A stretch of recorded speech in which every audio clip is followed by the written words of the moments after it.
हमने normal stress और shear stress दोनों के बारे में पढ़ लिया था। आप वीडियो के एंड में या स्टार्टिंग में ही मैं लिंक डाल दूंगा डिस्क्रिप्शन में भी, चैप्टर के इंट्रोडक्शन की। ये जो सीरीज़ है इसका पर्पज़ है कि हम प्रॉब्लम्स के थ्रू कंसेप्ट को समझेंगे, ठीक है। तो कंसेप्ट ऑलरेडी हमने कवर कर लिया है, बट स्टिल जहाँ जहाँ ज़रूरत पड़ेगी वहाँ वहाँ हमने मतलब किसको क्या बोलते हैं वो मैं इंट्रोड्यूस करवा दूंगा, ठीक है। तो प्रॉब्लम से स्टार्ट करते हैं। क्या बोल रहा है वो कि the bar has a cross section area A. ये जो इन्होंने बार दिखाई है, इसका क्रॉस सेक्शन एरिया दिया है उन्होंने, which is A, and it is subjected to axial load P, ठीक है। और उस पर एक्सियल लोड कितना लग रहा है, पी लग रहा है। तो हमें क्या करना है, determine the average normal and average shear stress acting over the shaded region which is oriented at theta from the horizontal. तो ये जो शेडेड रीजन है वहां पर हमें निकालनी है एवरेज नॉर्मल और एवरेज शियर स्ट्रेस। तो सबसे पहले, और प्लॉट भी करना है वेरिएशन, तो एक बार वो निकल गया हमारे पास, रिलेशनशिप निकल गया, तो प्लॉट करना तो उतना कोई डिफिकल्ट है नहीं। तो सबसे पहले क्या करेंगे, सबसे पहले कोई भी एक सेक्शन ले लेते हैं अगर हम, या तो यही वाला सेक्शन लेंगे ना जो पूछा गया है। तो इसी पे बात करते हैं, ज़्यादा अच्छे से समझ में आएगा। तो ये जो फोर्स एक्ट कर रही है, ये सेंट्रॉइड से पास कर रही है, ठीक है। तो यहाँ पर अगर मैं ड्रॉ करता हूँ सेम चीज़,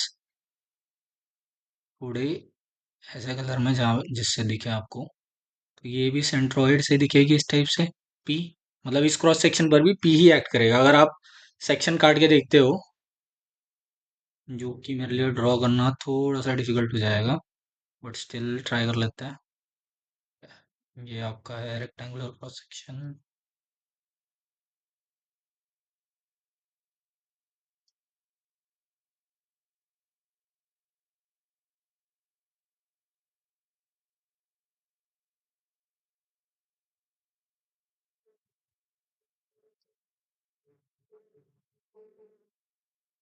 ठीक है, तो इस टाइप का बार है आपका।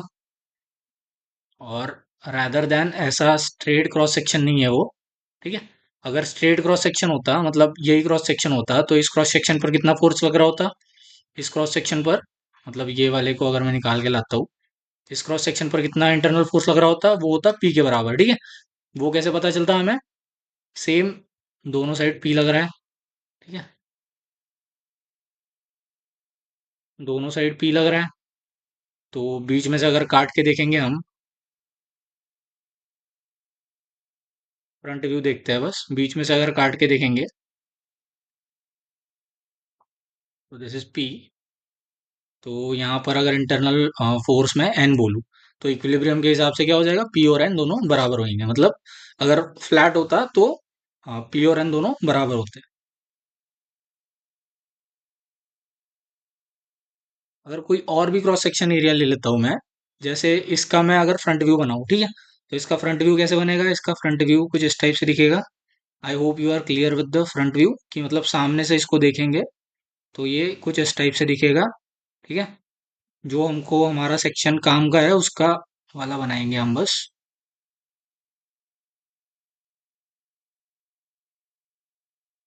वो डायग्राम हमने बना ली इस, ठीक है। ये वाला जो क्रॉस सेक्शन है आपको इमेजिन करना है पीछे भी वैसे ही होगा, ठीक है। सामने से देखने पे हमें सिर्फ इतना ही दिखेगा। So it is theta, and centroid के थ्रू फोर्स कितना लग रहा है, ये लग रहा है पी के बराबर। और सेम सेंट्रॉइडल एक्सिस अगर मैं बना लूँ, तो इधर जो नॉर्मल फोर्स होगा, इसका वैल्यू क्या होगा, इसका वैल्यू भी पी के बराबर ही होगा, ठीक है। क्योंकि दोनों सेम लाइन से पास कर रहे हैं, तो P will be equal to N, equilibrium equation से, ठीक है। तो यहाँ पर क्या आ जाएगा, यहाँ पर आ जाएगा पी। अब डेफिनेशन याद करो, नॉर्मल स्ट्रेस का और शेयर स्ट्रेस का, या नॉर्मल फोर्स का या शेयर फोर्स का। तो जब हमने एक एलिमेंट लिया था डेल्टा ए, और उस पर कोई भी एक डेल्टा एफ वाली नॉर्मल या रैंडम फोर्स लगाई थी, तो जो, और उसको नॉर्मल दिया था, इस एरिया को एक नॉर्मल ड्रॉ किया था, मतलब वो जेड एक्सिस के परपेंडिकुलर आएगा। बाद में एक्स और वाई एक्सेस बना लिए हमने, एक्स और वाई एक्सेस बना लिए। तो डेल्टा एफ को जब हमने रिजॉल्व किया, that is delta F X, delta F Y, delta F Z. तो ये जो एफ जेड था वो normal to the cross section था, इसलिए हमने इसको नॉर्मल फोर्स बोला। और ये दोनों tangent to the cross section थे, इसलिए इनको हमने शेयर फोर्स। ठीक है, सेम चीज यहाँ करेंगे। हमारे पास ये जो क्रॉस सेक्शन है, इस पर फोर्स लग रहा है पी। ठीक है, अब ना तो ये normal to the cross section है पूरा, ना तो tangent to the cross section है। तो अब क्या करेंगे हम, अब हम करेंगे इस फोर्स को resolve normal to the cross section और tangent to the cross section. तो नॉर्मल और टेंजेंशियल फोर्स अगर हमें मिल गया तो फिर हमें वो चीज मिल जाएगी कि जिससे हम स्ट्रेस और शियर स्ट्रेस और नॉर्मल स्ट्रेस निकाल सकते हैं। So normal to the cross section मतलब ये जो सरफेस है इसके नॉर्मल डायरेक्शन के अलोंग, तो जिसको मैं बोल देता हूँ, कुछ भी बोल दो उसको, चलो एन बोल देते हैं। ठीक है, और टेंजेंट मतलब इस सरफेस के अलोंग जो डायरेक्शन है वो, तो इसको टी बोल देते हैं। ठीक है, अब आ जाती है मेन बात। मैंने स्टार्टिंग में ही आपको पढ़ाया था पहले वाले चैप्टर में कि अगर कोई दो लाइन है, ठीक है, उनके बीच में का एंगल अगर थीटा है, तो उनको अगर मैं नॉर्मल ड्रॉ करता हूँ, ठीक है, उन दो लाइन को अगर मैं नॉर्मल ड्रॉ करता हूँ, सपोज इसका परपेंडिकुलर ये है, इसका परपेंडिकुलर ये है।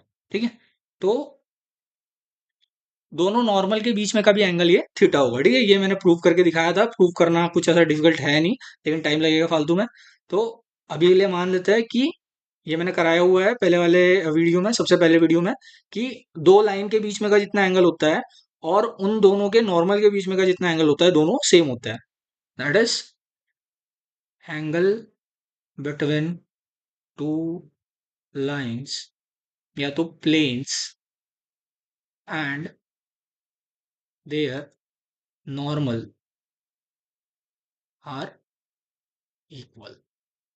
ठीक है भाई, ये आगे से रखना है, ये याद है हमें। तो ये लॉजिक के हिसाब से प्रॉब्लम हमारा काफी सिंपल हो गया। कैसे, अब इमेजिन करो ये वाली हमारी एक लाइन है, ठीक है, इसको परपेंडिकुलर लाइन कौन सी है, हाँ नहीं नहीं, ये सरफेस की बात कर रहे हैं हम।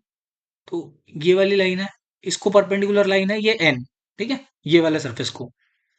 सेम चीज, आ, एक सेकंड,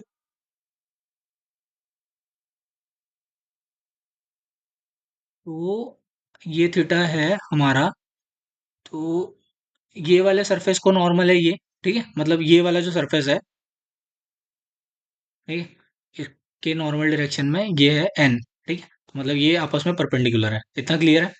अब दूसरी चीज, ये जो हमारा नॉर्मली जो ऐसा खड़ा हुआ क्रॉस सेक्शन है, दैट इज ये वाला लाइन, इसके परपेंडिकुलर क्या है, इसके परपेंडिकुलर है ये वाला, मतलब पी जो फोर्स है वो इसके परपेंडिकुलर फोर्स है। तो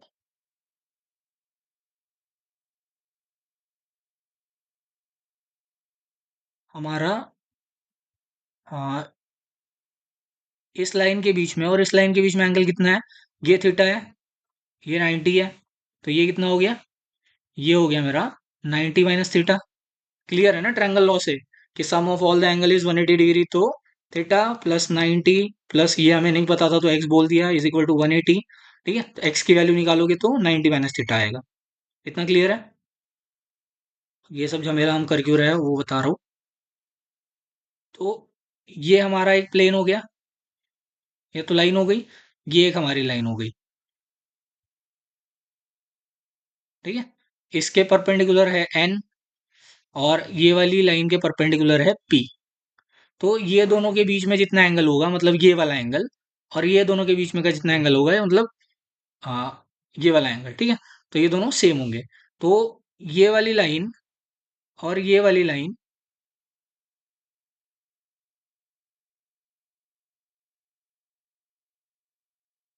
इनके बीच में का एंगल कितना है, 90 माइनस थीटा। तो ये क्या हो जाएगा मेरा, 90 माइनस थीटा। ठीक है, अब इतनी चीज आ गई, तो अब इस फोर्स को मैं करूंगा रिजॉल्व नॉर्मल और टेंजेंशियल डायरेक्शन के अलोंग।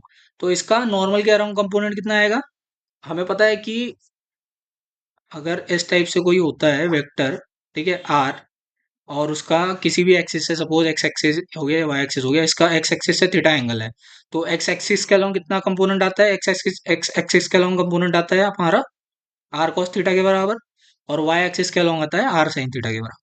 ठीक है, थीटा मतलब ये जो वेक्टर है और एक्स एक्सिस के बीच में का एंगल है वो। ठीक है, सेम चीज एन और पी के बीच के लिए, एन और पी के लिए करेंगे। तो पी का नॉर्मल से कितना एंगल है, 90 माइनस थीटा। तो एन के अलोंग इसको बोल देते हैं पी एन। क्या आएगा कंपोनेंट, एन के अलोंग आ जाएगा मेरा component P N is equal to P times cos 90 minus theta. ठीक है, 90 माइनस थीटा मतलब पहले क्वाड्रेंट में है, पहले क्वाड्रेंट में सारे पॉजिटिव होते हैं, तो it is P cos theta.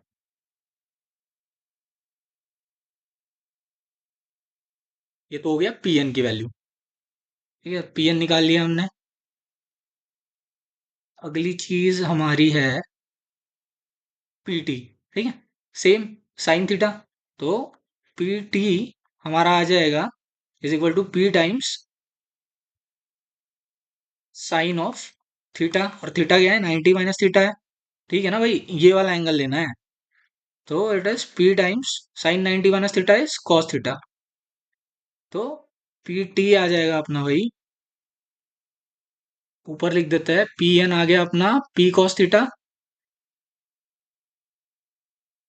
P T आ गया अपना पी साइन थीटा। नॉर्मल और टेंजेंशियल फोर्स आ गई। अब बारी आती है एरिया की। तो एरिया के लिए क्या करेंगे, एरिया के लिए करेंगे हम, देखो ये वाला विड्थ जो है और ये वाला विड्थ जो है वो तो सेम रह रहा है। ठीक है, तो सपोज ये था मेरा डायमेंशन ए और ये था बी। ठीक है, इतना क्लियर है। तो बी वाले में तो कोई चेंज नहीं है। अब बात करते हैं ए की, तो ये ए हो गया, और अभी हमारा नया वाला जो एरिया है उसका वाला जो एक डायमेंशन है वो सपोज ये एक्स हो गया। ठीक है, या तो ये डैश हो गया। तो अगर मैं इसी चीज को यहाँ पे ड्रॉ करता हूँ तो क्या हो जाएगा, ये इस टाइप से दिखेगा ये। So this is your theta, ये आपका हो गया ए, ये हो गया ए डैश। ठीक है, तो साइन थीटा क्या हो जाएगा, साइन थीटा हो जाएगा opposite side which is nothing but A upon hypotenuse side which is A dash. तो यहाँ से ए डैश की वैल्यू क्या आएगी, A dash is equal to A by sine theta. ठीक है, तो हमारा ओरिजिनल एरिया क्या था, ओरिजिनल एरिया था ए इंटू बी। ठीक है, जब कुछ भी नहीं था, ये वाला फ्लैट वाला एरिया। तो और ये टिल्टेड वाले का एरिया कितना आएगा, that is A dash. A dash क्या आ जाएगा, ए डैश इंटू बी। ठीक है, रेक्टेंगल है, रेक्टेंगल का area is length into breadth. तो ए डैश की वैल्यू हमने निकाली ए बाय साइन थीटा, और बी तो चेंज नहीं हुआ, बी एज इट इज है। तो ये हो गया ए बी साइन थीटा, और ए बी हमें पता ही है, ए बी है हमारा ए के बराबर, तो ये हो गया A dash is equal to A sine theta. Clear है, तो एरिया भी हमने निकाल लिया जिस पर फोर्सेस एक्ट कर रही है। तो your A dash is equal to A by sine theta. बस अब कुछ भी नहीं बचा, अब डेफिनेशंस यूज करनी है। कौन सी डेफिनेशंस, कि हमारा एवरेज नॉर्मल स्ट्रेस होता है internal normal force upon area जहाँ पे नॉर्मल फोर्स एक्ट कर रहा है। तो नॉर्मल फोर्स कितना है, it is P times cos theta, और एरिया कितना है, सॉरी ए डैश है, ए डैश पे एक्ट कर रहा है, तो ए डैश है हमारा ए बाय साइन थीटा। तो एवरेज नॉर्मल स्ट्रेस क्या हो जाएगा, ये हो जाएगा अपना P by A times sine theta into cos theta. ठीक है भाई, तो ये हो गया average normal stress. Then average shear stress क्या हो जाएगा, एवरेज शियर स्ट्रेस हो जाता है हमारा शियर फोर्स एक्टिंग और the force which is tangent to that area upon area जिस पे शियर स्ट्रेस एक्ट कर रहा है विच इज ए डैश। तो पीटी था मेरा पी बाय, हाँ सॉरी पी साइन थीटा, और एरिया था मेरा ए बाय साइन थीटा। तो साइन थीटा ऊपर चले जाएगा, तो it is P by A times sine square theta. ठीक है, तो मेरा टाउ कितना आ गया, टाउ मेरा आ गया ऊपर, यहाँ रब करके लिख लेता है। So your tau average is equal to P by A times sine square theta. Clear है? तो इस तरीके से हमने एवरेज स्ट्रेस और एवरेज नॉर्मल स्ट्रेस और एवरेज शियर स्ट्रेस निकाल ली as a function of theta. और इनका वेरिएशन आप इजीली प्लॉट कर सकते हैं, बस ग्राफ प्लॉट करना है। एक एक्सिस पे हो जाएगा सपोज,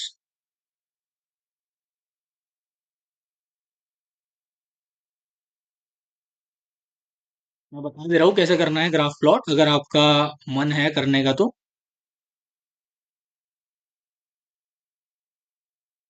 कुछ नहीं करना है। नॉर्मल स्ट्रेस के लिए देख लेते हैं, या तो किसी के लिए देख लेते हैं। सपोज एक एक्सिस पे मैं बना लूंगा सिग्मा एवरेज, और एक एक्सिस पे बनाऊंगा थीटा। ठीक है? तो थीटा की वैल्यू चेंज करते जाऊंगा मैं यहाँ पर। सपोज थीटा की वैल्यू मैं रखूंगा पहले 0, फिर रखूंगा 5-5 का गैप लेते 5 डिग्री, 10 डिग्री, 15 डिग्री, इस टाइप से करेंगे। तो इसके करस्पॉन्डिंग आपका सिग्मा एवरेज कुछ आएगा। ठीक है? सपोज ये आ रहा है 10, 20, 30, 40 एंड सो ऑन। तो इस टाइप से आपको कुछ साइन कॉस वाला ऐसा हार्मोनिक टाइप का कुछ ग्राफ बनेगा। ठीक है? मतलब आपको थीटा की वैल्यू रखनी है सारी, पी बाय ए तो आपको पता चल जाएगा। ठीक है? कोई भी एक वैल्यू मान लेनी है, या तो एक कांस्टेंट मान लेना है। तो थीटा के साथ सिग्मा एवरेज कैसे वैरी कर रहा है वही हमें प्लॉट करना है, सेम इसके लिए। तो अलग अलग थीटा के लिए अलग अलग सिग्मा एवरेज निकाल लेना है, और ग्राफ पेपर पर वो सारे पॉइंट रख के देखना है, सारों को कनेक्ट करना है, तो आपका ग्राफ बन जाएगा। ठीक है? तो I hope this is clear. And कोई भी डाउट है तो please do let me know in the comment section, and for more such videos do follow my channel.